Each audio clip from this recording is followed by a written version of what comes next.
Venha para cá, Giba, vem aqui, meu amor, vamos conversar um pouquinho. Ninguém ouviu sua voz hoje ainda.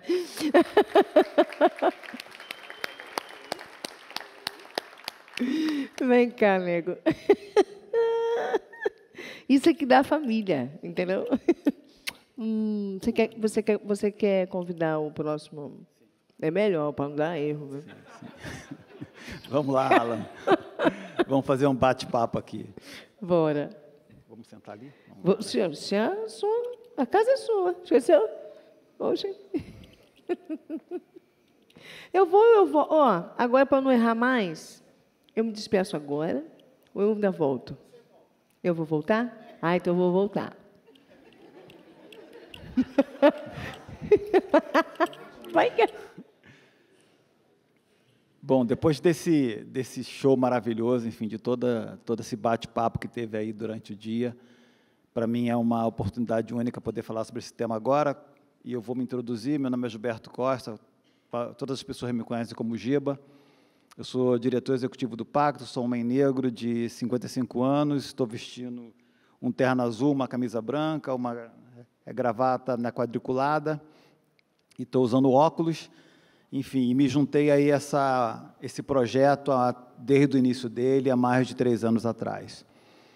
E aí eu vou introduzir um pouco o tema aqui. Infelizmente, o Diogão não conseguiu ficar com a gente aqui até o final, e ele ia nos ajudar com esse painel, e eu tenho o prazer de ter comigo aqui o Alan, que é um amigo querido, né, que a gente se conhece aí há pouco tempo, mas já estamos super entrosados. Quando a gente começou a discutir o Pacto, a gente sempre falou que o Pacto é uma organização que, primeiro, tem que funcionar como um hub, por isso o nome é Pacto. Tem que funcionar como uma organização que conecta outras organizações. Então, não existe a bandeira do Pacto, não existe o projeto do Pacto, existe o projeto da sociedade, existe a bandeira da sociedade, existe a bandeira do combate ao racismo. E nessa linha de raciocínio, ano passado a gente começou a conversar um pouquinho que a gente vinha trabalhando com uma forma muito positiva, a criação de índices.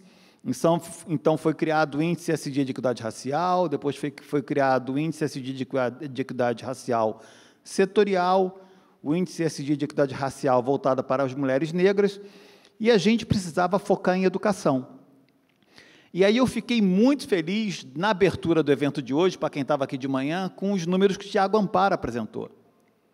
O Tiago Amparo trouxe uma coisa maravilhosa, que é o elevador social está quebrado para a população negra. Não existe elevador de mobilidade social para a população negra. E um dos motivos pelos quais esse elevador de mobilidade social não existe é exatamente pelo pouco acesso à educação de qualidade. E aí, a gente pensando nisso, né, uma coincidência que o Tiago Amparo trouxe esse tema hoje, a gente pensando nisso durante o ano passado, a gente falou assim, eu e o Gibson, enfim, a equipe do Pacto, o Lucas está aqui, nosso econometrista novo, e a gente pensou assim, olha, a gente precisa, de alguma forma, criar um índice que faça uma mensuração do desequilíbrio racial do ponto de vista de educação para a juventude negra. E depois eu vou falar um pouquinho sobre números. O Lucas me deu aqui, ele falou assim, ó, você não é jovem, então lê os números, porque você está com 55 anos. Então, assim, eu falei, tá bom, cara, eu vou ler os números.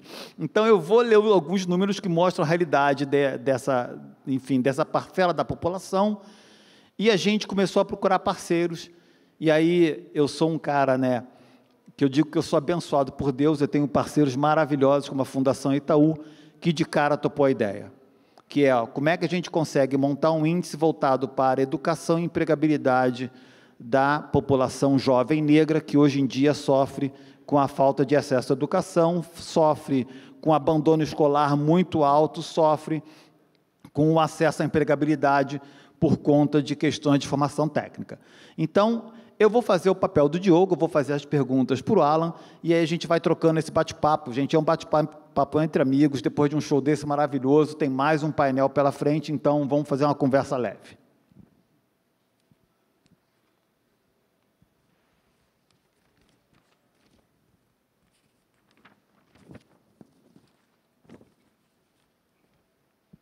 Alan, vamos começar aí com o nosso bate-papo. Como a pesquisa está sendo estruturada em termos de metodologia e se teve algum enfoque específico em determinadas regiões ou contexto social no Brasil. Bom, boa tarde. Me apresentar aqui também, Alan Valadares, sou especialista em pesquisa e dados na Fundação Itaú. Giba, muito obrigado pelo convite, viu? A você, a toda a equipe do Pacto, Gibson, Cris, o André, o Lucas aí também chegando. É um prazer enorme estar aqui nesse evento sensacional. Parabéns pelo evento, incrível. É muito bom ter um evento assim que traz também a cultura, né? Para nós, Fundação Itaú, cultura e educação é fundamental. Então, ver que tem esses respiros culturais nesses eventos, nossa, é sensacional. Parabéns mesmo por toda a organização, pelo convite. É um prazer também enorme ter essa oportunidade de representar a instituição aqui, né? Fundação Itaú. Para nós, estabelecer essa parceria também veio numa hora muito importante. Acho que esse estudo, né, que a gente vai comentar era um desejo que já estava um pouco no nosso radar, meu principalmente lá nessa área de pesquisa que eu atuo lá dentro. Então já era uma iniciativa que a gente estava muito afim de fazer, e aí quando vocês chegaram, né, trazendo essa proposta, então casou super bem, e espero que seja... Espero não, acho que já vai dar muitos frutos, né? Pelos resultados que a gente pretende alcançar com a pesquisa. Bom, eu sou mineiro, né? Acho que já deu para perceber, de Ipatinga, apesar do nome, né? Não sou de Valadares. E sou homem preto, estou hoje aqui, uso barba, já está começando a branquear, um casaco preto aqui dentro esfriou, né? Pessoal, esfriou, quem não veio preparado. E uma camisa branca, umas listras, assim, uma calça bege, um sapato. Esse estudo, o que acho que é o grande, um dos grandes diferenciais, a importância, né, dele. A gente quer gerar, no fim do dia, dos anos aí de trabalho com isso, uma plataforma de monitoramento. O que a gente precisa monitorar? Eu acho que quando o Tiago agora trouxe, né, um pouco tempo atrás aí na sessão dele, ele falou, né, da importância das métricas, né, de se mensurar. A gente quer, então, no fim do dia, gerar um painel de monitoramento do quê? Dos setores, né, da economia, né, dos setores da economia, das ocupações e enfim, acho que trazer luz, né, trazer dados para a realidade que a gente já conhece, acho que todo mundo que está aqui já sabe, né, dos problemas que a gente enfrenta, mas a gente precisa quantificar isso, né, saber o quanto, né, essas distorções, por exemplo, que a gente falou, né, aqui hoje, né, esse ato que tem entre formação e o acesso ao trabalho, né, e como que isso afeta principalmente a população negra. É muito importante a gente quantificar isso e saber o que está acontecendo para pensar ações, né, políticas públicas. E aí, quando a gente traz um foco para a juventude, eu acho que é bem importante, porque é onde a gente precisa realmente garantir oportunidades, é onde a gente tem a maior oportunidade de fazer ajustes ali, né? E aí a gente está falando, né, a população jovem hoje no Brasil cerca de 20% aí arredondando, né? São mais de 45 milhões de pessoas, né? Então esse vai ser o foco aí do nosso monitoramento, né? E ele, acho que tem um outro segundo importante diferencial, é trazer um índice, né? Um indicador para a gente olhar, né? Claro que a gente vai olhar para a empregabilidade, para salário, para tudo isso, mas a proposta que vocês trouxeram, né, de um índice ESG de equidade racial para as juventudes, né, para nós foi muito interessante olhar para isso, e é uma metodologia bastante relevante no seguinte: a gente está celebrando lá na Fundação Itaú, agora, nesse segundo semestre, a gente conseguiu o marco na Fundação de ter mais da metade dos profissionais, né, dos colaboradores, pessoas negras, né, pretas e pardas. Então, foi um esforço que foi sendo construído aí ao longo do tempo. Então, a gente chegou agora no segundo semestre, a gente celebrou esse marco de 51%. Mas, quando a gente olha para o Brasil como um todo, né, será que é isso que a gente tem que desejar para todas as empresas? É esse que é o indicador? A meta vai ser 50% para todo mundo? Para nós, está suficiente? Então, esse tipo de reflexão a gente vai poder fazer, né, olhando para o mercado de trabalho como um todo. E o índice, ele sintetiza isso de uma forma muito interessante, porque ele vai considerar uma população de referência, né? Então, eu não posso falar em 50% de representatividade no estado como a Bahia, né, que de ser a minha meta, né?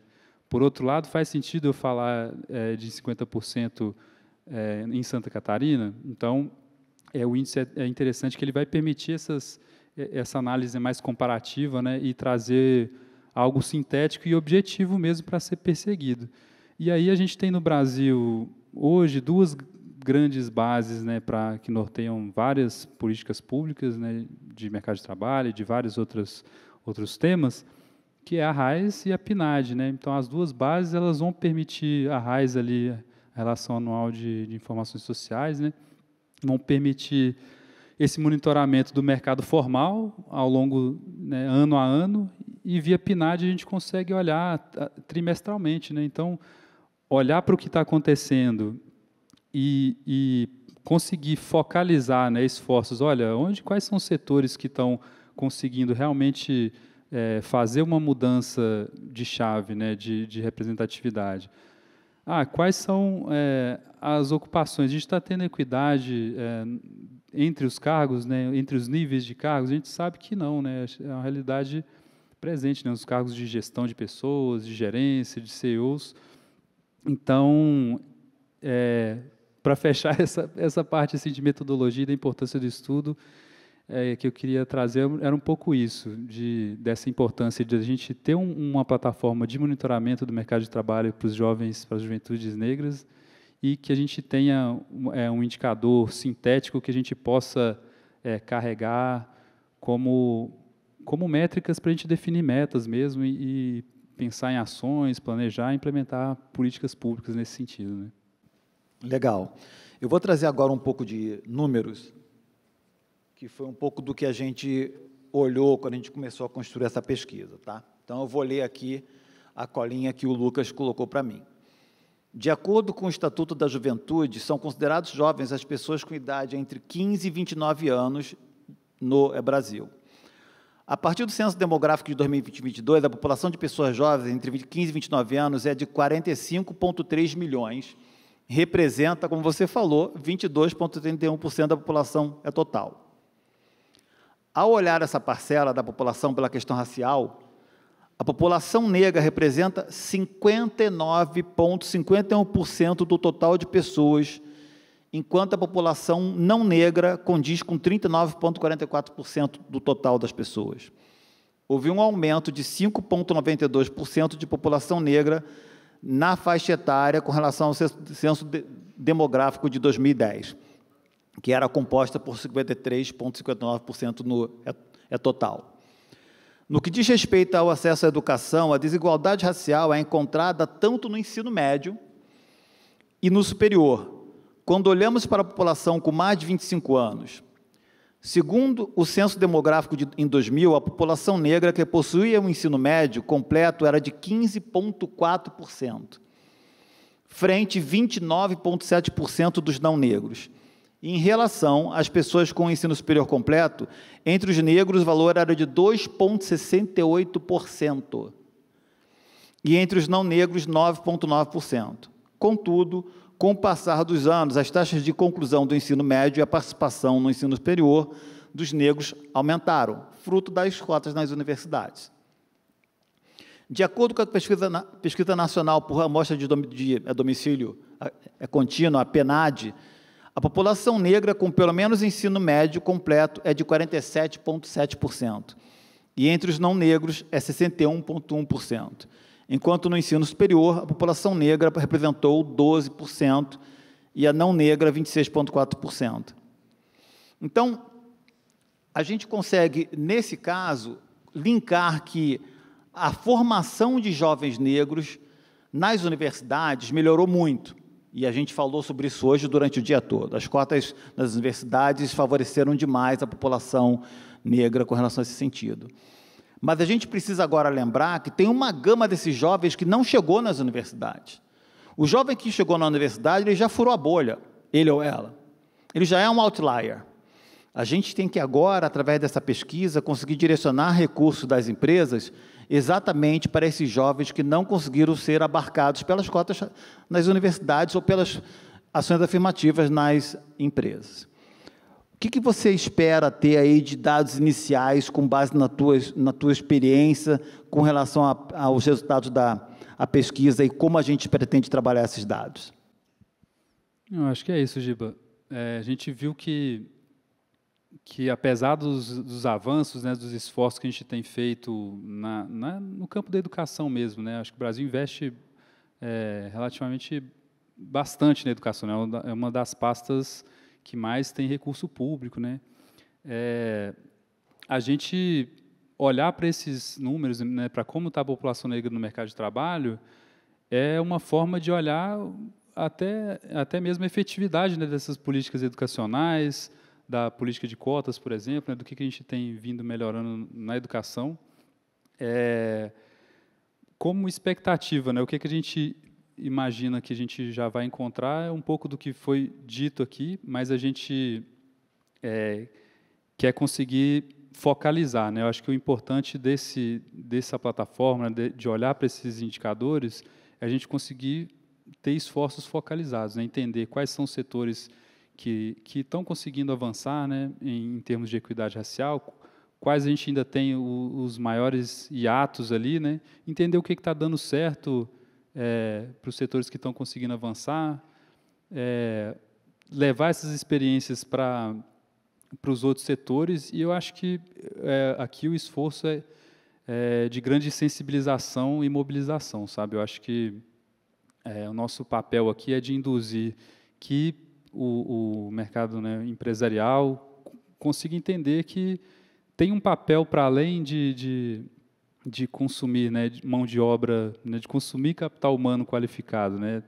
Precisa haver um papel de responsabilização social mesmo, e passa por enfrentar, né, todas essas barreiras que a gente tem aí para as juventudes negras em relação a emprego, a renda, né, a mobilidade social.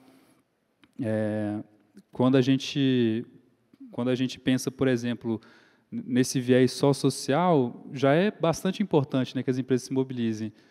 Mas nesse estudo também a gente vai conseguir, como desdobramento possível, né, já pensando em futuras parcerias, a gente olhar para o viés econômico de fato, sabe? Porque, bom, não é só responsabilidade social. Em termos econômicos também vai ser importante para o país, né? Se a gente reduz desigualdade, a gente aumenta poder aquisitivo, aumenta consumo, ou seja, é uma realidade que a gente precisa enfrentar tanto pelo viés social quanto pelo viés econômico, se a gente quiser ter ganho de produtividade. Aí, só fechando com uma informação que eu acho que de alguns estudos, né?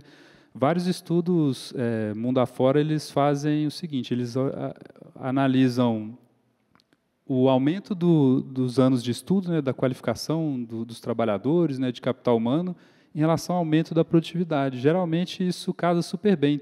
A maioria dos países que aumentam a escolaridade da população, eles aumentam também a produtividade. O Brasil não. O Brasil aumentou bastante a sua escolaridade da população e a gente não conseguiu fazer que isso refletisse em um aumento de produtividade. E uma das questões, né, que estão relacionadas a esse não aumento de produtividade é a desigualdade enorme que a gente tem no país. E no Brasil a gente sabe, né, que a desigualdade aqui ela tem cor, né, ela tem gênero. Então é isso, pessoal. Obrigado, Alan. Acho que fica aqui essa mensagem clara. A gente, obviamente, está começando a pesquisa agora. Essa parceria com a Fundação Itaú é uma parceria de mais de um ano, que a gente vai aí estar trabalhando junto. E, obviamente, a partir do momento que a gente começar a gerar dados, a gente vai começar a conversar com a sociedade civil, com as empresas, fazer muito advocacy, conversar com o governo, conversar com os órgãos públicos, para poder dar continuidade a esse trabalho. Obrigado, Bel. Obrigada a vocês, meninos. Obrigada, Alain. Obrigada. Tira a foto.